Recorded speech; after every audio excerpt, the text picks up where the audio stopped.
Madam, আপনাকে তো চিনলাম না। আমাকে চিনলেন না? না তো। আমি তো এই বাড়িতে থাকি অনেকদিন যাবত। তাই? আপনি আমাকে দেখেননি, আমি কিন্তু আপনাকে ঠিকই দেখেছি। এই যে গতকাল তো কাপড় নেড়ে দিতে আসছিলাম, আমি দেখলাম আপনি এখানে ব্যায়াম করছেন। আপনি কিন্তু খুব ভালো ব্যায়াম করেন। হয়তো বা দেখতে পারেন, কিন্তু আমি আপনাকে ওইভাবে কখনো দেখি নাই আর ফলো করি। কি বলেন, এত বড় একটা মানুষ শুধু ব্যায়াম করলেই হবে? এদিক সেদিক তো দেখবেন, কি হচ্ছে না হচ্ছে, কে আসছে কে যাচ্ছে। একজন চুরি করে নিয়ে চুরি করে নিয়ে চলে যাবে, আপনি বুঝতেও পারবেন না। আর আমাদের কি নেবে? আমাদের নেওয়ার মতো কিছু আছে না? যেটা আছে সেটাই নিয়ে যাবে, মনটাই চুরি করে নিয়ে চলে যাবে, আপনি বুঝতেও পারবেন না। নেওয়ার তো অনেক কিছু থাকে আপনাদের, আমাদের তো কিছু থাকে না। আপনি বিয়ে করছেন? না, এখনো বিয়ে বিয়ে করেননি এখনো? আমিও না, সিঙ্গেল, মানে বিবাহিত সিঙ্গেল আর কি।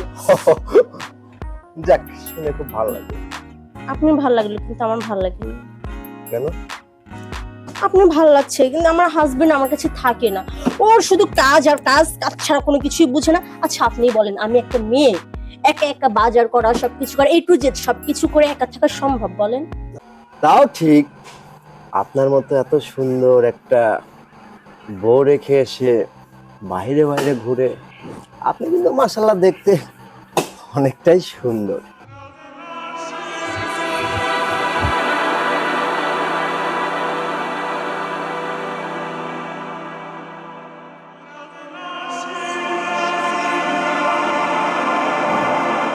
সত্যি?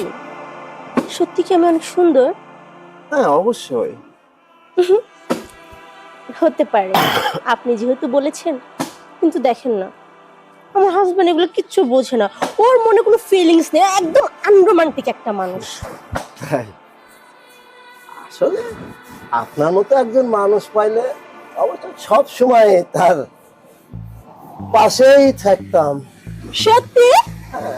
তাহলে আপনি একটা কাজ করেন, বিয়ে করে ফেলেন। কি বলেন? না, দেরি আছে। উনি বিয়ে শাদী করে লাভ কি? কিছুদিন একটু ঘোরাঘুরি করি, মজা মাস্তি করি। আপনার গার্লফ্রেন্ড আছে? না তো। তাহলে কার সাথে আপনি ঘোরাফেরা করবেন? মনে করেন আপনার সাথেই। না মানে বলছিলাম, আপনার মতো একজন পাইলে একটু সময় কাটাইতাম। যা, কি বলেন আপনি এগুলা? আমার তো হাজবেন্ড আছে।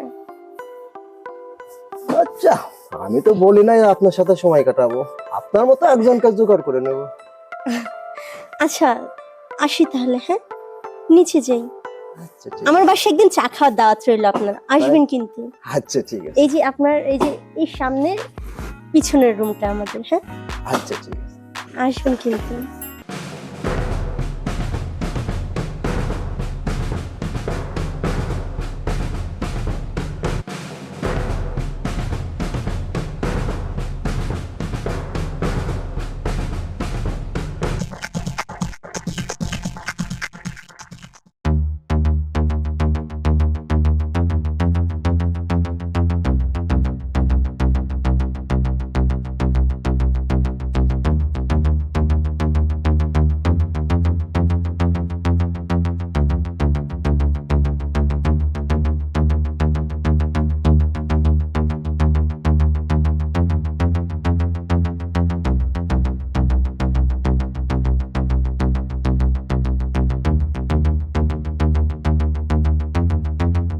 এই, তুমি এখানে ঘুমাচ্ছ আর আমার অফিসের টাইম হয়ে গেছে, আমাকে যেতে হবে না?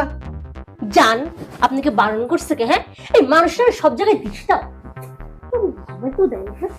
দিনের বেলায় বসে থাকলেও যন্ত্রণা করবে, ঘুমাইলেও সব জায়গায় ডিস্টার্ব করবে, সব জায়গায় বাহাত চালাই দিবে। আচ্ছা, এটা কি ঘুম আসার সময় নাকি তোমার? আমি অফিসে যাবো, তুমি জানো না? জানি। তখন কি করবো আমি? নাচবো? তুমি অফিসে যাবো, আমি নাচবো? আচ্ছা, তোমার ব্যবহার এমন কেন? তুমি তো দিব্যি শুয়ে পড়ে ঘুমাচ্ছ, এটা ঘুমানোর টাইম না তো। আমার এখনই ঘুমানোর টাইম। আমার যখন মন চায় আমি তখন ঘুমাবো। দিনে রাতে 24 ঘন্টা যখন মন চায় তখন শুয়ে পড়বো। তোমার সমস্যা? আমি শুইলেই বাকি, না শুইলেই বাকি, তোমার তো কোনো কিছু আসে যায় না। যাও, তোমার যেখানে মন চায় সেখানে যাও। যাও। তোমার একটু চিন্তা করা দরকার ছিল যে আমার বাড়িতে একজন মানুষ আছে, তার অফিস আছে, তাকে অফিসে যেতে হবে, তার নাস্তার ব্যাপার আছে, তার ড্রেসের ব্যাপার আছে, সবকিছু খেয়াল রাখতে হয়। আমার এত খেয়াল করার দরকার নাই তো, দরকার নাই। তোমার জিনিস তুমি বুঝে পাইছো না, সবকিছু পড়ছো না? তুমি কি সবকিছু ফেলায় রেখে যাইতেছো? সবকিছু তো পড়ছো, তো আমার কি দেখার দরকার কি? হ্যাঁ, যাও। আচ্ছা, আমি একটা জিনিস বুঝি না। আচ্ছা, আমার চেয়ে কি তোমার ঘুমটা খুব ইম্পর্টেন্ট? ইম্পর্টেন্ট। আমি কত সুন্দর একটা ঘুম দিচ্ছিলাম, কত সুন্দর একটা রোমান্টিক স্বপ্ন দিচ্ছিলাম, এসে আঙ্গুল ঢোকাই দিচ্ছে স্বপ্নের মধ্যে। ও, তুমি স্বপ্ন দেখছিলা? তুমি যে কি স্বপ্ন দেখছিলা সেটা কিন্তু আমি জানি। ঘোড়ার ডিম জানো? হ্যাঁ জানি, এবং এটাও জানি তোমার ওই স্বপ্ন কোনোদিন বাস্তবে রূপ নেবে না। হ্যাঁ, রূপ তো নিবেই না। এই যে রূপ নিচ্ছে একটা, এই রূপই তো নিবে, তাছাড়া কি রূপ নিবে? যান, আপনি সামনে থেকে যান তো, যান। আপনি দেখলে আমার মেজাজ খারাপ হয়, যান যান। সত্যি কি আমাকে দেখলে মেজাজ খারাপ হয়? অনেক বিশ্বাস হয় না? হ্যাঁ, এই যে রূপের বড়াই তুমি করো না, এই বড়াইগুলি কিন্তু ভালো না।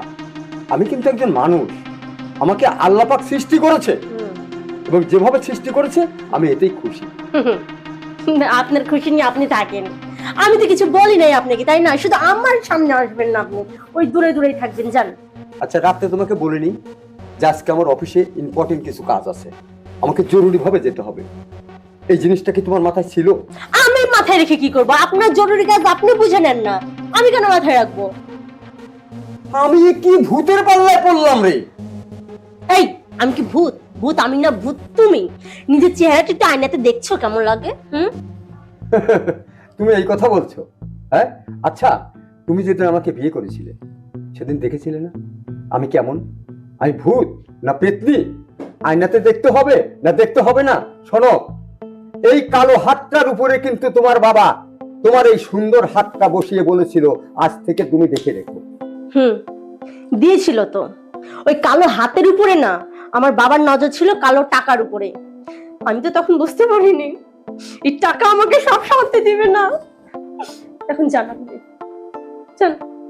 এই যে দিনটা শুরু করে দিলে, তোমার বোঝা উচিত ছিল আমি অফিসে যাব। দিনের শুরুতে একটা ছায়াত বলে জিনিস আছে, তুমি কি সেই জিনিসটা আমার রাখো? কোনোদিনই তো রাখো না। কোনোদিন রাখবো না, রাখতে চাইও না। আপনি কখনো আমার কষ্ট বুঝছেন? বুঝতে পারছেন? বুঝতে পারেননি, তাহলে আমি কেন আপনারটা বুঝবো? জান, আপনি টাকার পিছনে ছুটেন, আর আমার যেটা করার আমি সেটা বুঝিনি, বুঝেন? কেমন আমি তোমার নজর রাখলাম না, তোমাকে সময় দিলাম না? সে আপনি বুঝবেন না, জান আমি এত কিছু বুঝাইতে পারতেছি না আপনাকে, জান আপনি যদি বুঝতেন তাহলে আর আমাকে এত কিছু ভাবতে হইতো না। তুমি শুধু শুধু ভাবো। তোমার বোঝা উচিত আমার অফিস ছুটি হলে আমি বাসায় আসি, বাসার থেকে তোমাকে ছাড়া আমি বাইরে কোনো আড্ডায় যাই না। আমি তো চাই আপনি বাইরে থাকেন, আমি চাই না আপনি আমার সামনে থাকেন, বাইরে থাকেন। শোনো, তোমাকে আমি সত্যি একটা কথা বলে যাই। সে কথাটা হচ্ছে কি, তোমাকে সারা জীবন আমার সঙ্গেই থাকতে হবে। তুমি যে ঘুমিয়ে ঘুমিয়ে স্বপ্ন দেখো না, কল্পনার জগতে যাও না, তোমার এই কল্পনা কোনোদিন বাস্তবে রূপ নেবে না, কথাটা আমি বলে গেলাম। অভিযোগ মরবে, পূজা খাটে সকাল মনে কি আমি ওটা মাইটা ফেলাই। কেন যে আমার এই টাকার পিছনে আমার ফিলিংস বুঝে না, কিচ্ছু বোঝে না। যাক ওর কথা বাদ দিন, কোথায় জানি ছিলাম।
এই লোকটা আবার এসে হ্যাঁ, তুমি তুমি কিভাবে ঢুকছো বাসায়?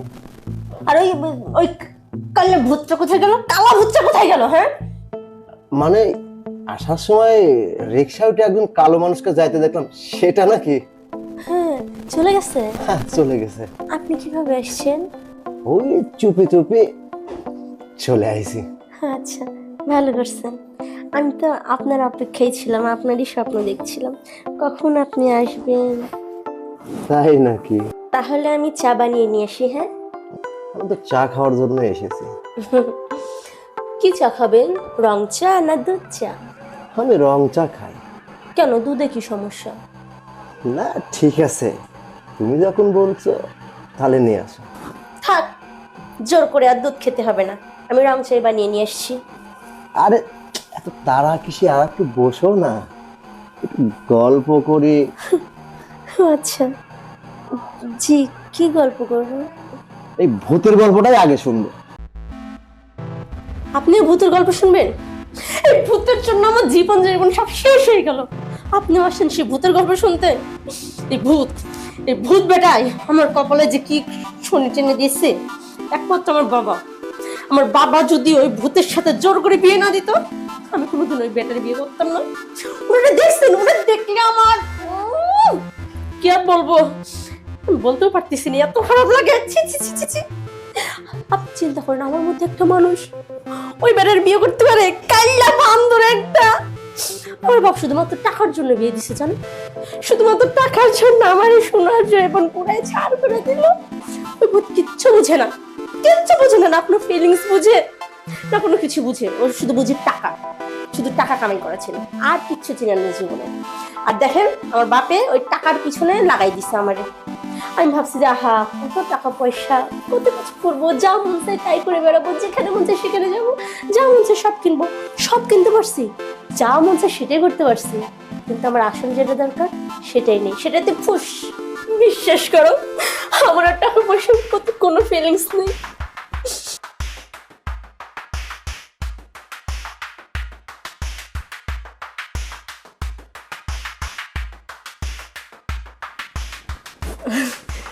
Sorry sorry. আরে থাক না, সমস্যা নেই। এত সুন্দর একটা হাত, এত স্মার্ট একটা বুড়ির মতো মেয়ে, কাল্লা ভূত, কিচ্ছু বোঝে না। দেখো তুমি কি সুন্দর আমার ফিলিংসটা বুঝছো। আমার কত শখ ছিল আমার জামাইটা কত সুন্দর স্মার্ট হবে, সুন্দর হবে, বডি বিল্ডার হবে, আমার ফিলিংস গুলো বুঝবে, একটু রোমান্টিক হবে ঠিক তোমার মতো। কিন্তু না, সে রোমান্টিক না। আমাকে কত জায়গায় ঘুরতে নিয়ে যাবে, মানুষ দেখলে বুঝবে কি সুন্দর জুটি, দুইজনের হিট জুটি। কিন্তু দেখো ওর সাথে কি আমার কোথায় যায় বলো? ওর সাথে যদি আমি বেরোই মানুষ কি বলবে? কোথায় শেখ সাদি, কোথায় বরকিল্লাদি, বলো কেমনটা হয় বিষয়টা? বিষয় এটা এখন আর বিষয় না। এখন থেকে তোমার যখন যখন আমাকে প্রয়োজন ডাকবে, ঠিক তখনই আমি হাজির হয়ে যাব তোমার সামনে। সত্যি? 100% সত্যি। তুমি ডাকলে আসবা? হ্যাঁ। তোমার কোনো সমস্যা নেই? না, আমার কোনো সমস্যা হবে না। তোমার মতো একদিন পরে আমাকে ডাকবে আর আমি না আসে কি থাকতে পারি? কি আর বলবো, মাঝখানে যদি আবার ওই ভূতের মতো হয়ে যায়। অনেক কিচ্ছু বোঝে না, একটু রোমান্স বোঝে না, একটু প্রেম ভালোবাসা কিচ্ছু বোঝে না জানো। ও শুধু চিনে টাকা, ওর ব্যবসা বাণিজ্য, টাকা ছাড়া আর কিচ্ছু বুঝবে না। ও টাকার জন্য মানুষও খুন করতে পারে, টাকার জন্য দেশও বিক্রি করে দিতে পারে। এই যে ঘরে একটা সুন্দরী বউ, সেটার দিকে ওনার নজর নেই। না আছে কোনো শারীরিক চাহিদা, না আছে কোনো মানসিক চাহিদা, কিচ্ছু নেই। ও কিচ্ছু বোঝে না। রোমান্টিক কি আমি বুঝাইলেও বুঝবে না।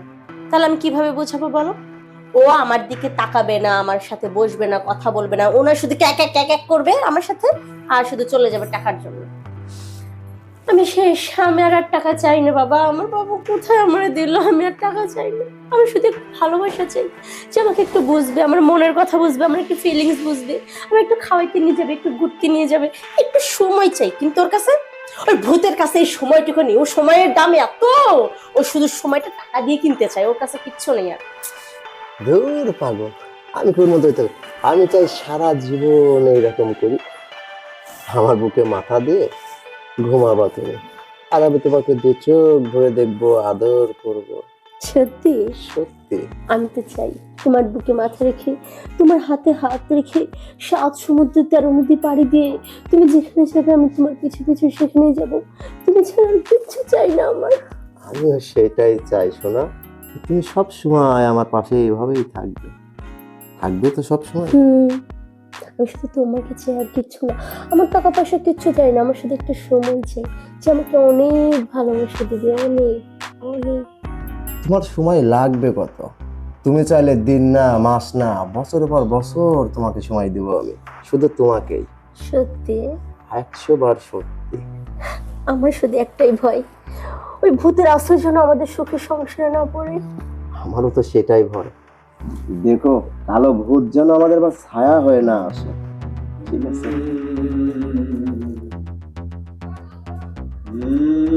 কিসের আওয়াজ? এই দাঁড়া, এখনই যাস কোথায়? হ্যাঁ, তুই না এইমাত্র বললি যুগের পর যুগ ওকে সময় দিবি। হ্যাঁ, আরে কয়েক মিনিটই শেষ, না না, এইটুকু সময় তোর? এই, আমি কি বলেছিলাম? হ্যাঁ, আমি বলেছিলাম না হ্যাঁ যে এই স্বপ্ন কোনোদিন বাস্তবায়ন হবে না, আর স্বপ্ন আমি ভেঙে দেব। এর তো কোনো দোষ নেই, দোষ তো আমার ঘরে। আমার ঘরে যদি দোষটা থাকে, একজন পর পুরুষ আমার ঘরে ঢুকতে পারে? শোনো, অনেক করেছো, অনেক জ্বালা যন্ত্রণা আমাকে দিয়েছো, আমার জীবনটাকে তুমি শেষ করে দিয়েছো। আমাকে দেখা যায় এরকম, আমি অফিস করি, বাসায় আসি, কিন্তু সেটা আমার পেটারটা একমাত্র তোমার কারণে। তোমার আচরণে আমি এমন কষ্ট পাই, আর একজন মানুষকে কষ্ট হতে দিবি নাই। শোনো, তুমি এটা বোঝো না কেন? আল্লাহ পাক আমাকে সৃষ্টি করেছে কালো করে, তোমাকে সৃষ্টি করেছে সুন্দর একটা রূপ দিয়েছে।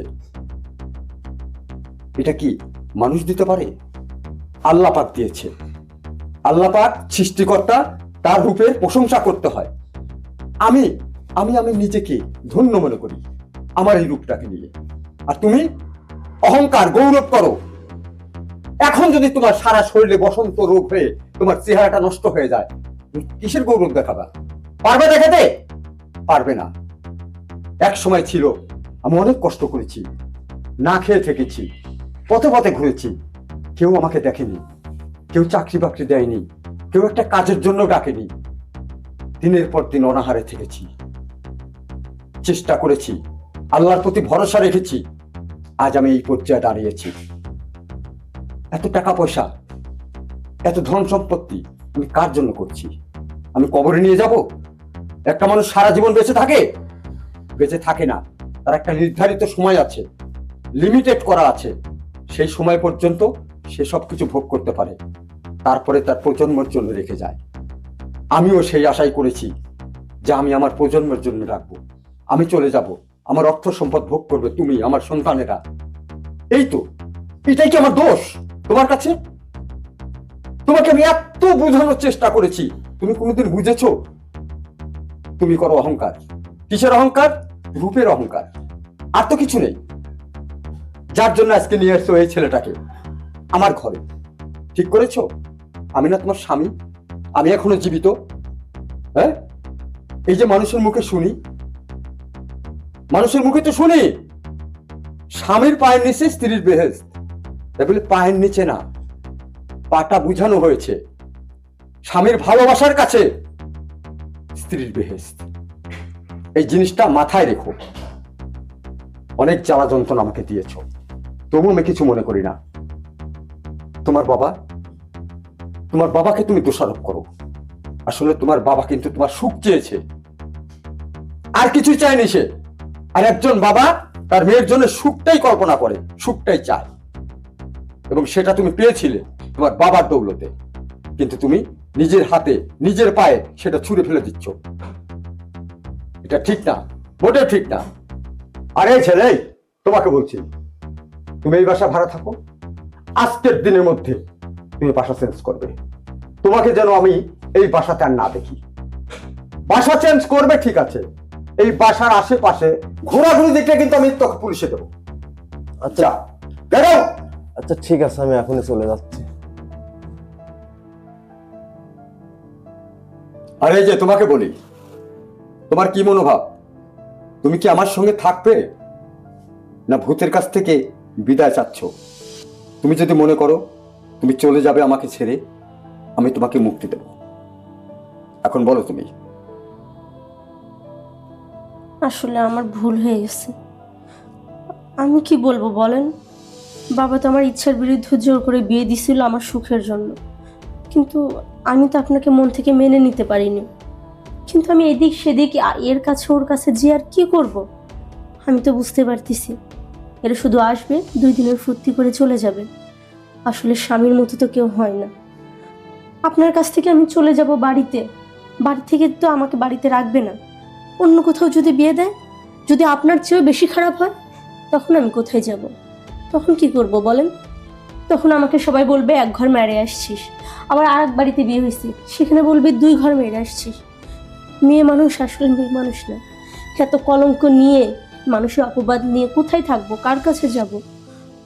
নসিবে যেটা আছে সেটা তো হয়ে গেছে, কেউ তার খণ্ডাইতে পারবে না। আমার কপালে যা ছিল তাই হয়েছে। আমার মনে হয় আমাদের এইভাবেই দিন চলে যাওয়া উচিত। দুইজনকে মেনে নিয়ে সুখে সংসার করা উচিত। তাহলে নিজের ভুলটা বুঝতে পেরেছো? শোনো, এইবার একটা কথা বলি। জীবনে দেখেছো গ্রামগঞ্জে মেয়েদের ভূতে ধরে? ভূত যাকে একবার আসর করে না, ভূত কিন্তু তার ঘাড়ের থেকে আর কোনোদিনও নামে না। এই জিনিসটা মাথায় রেখো, ঠিক আছে? যাও, এখন একটু বসি আমরা।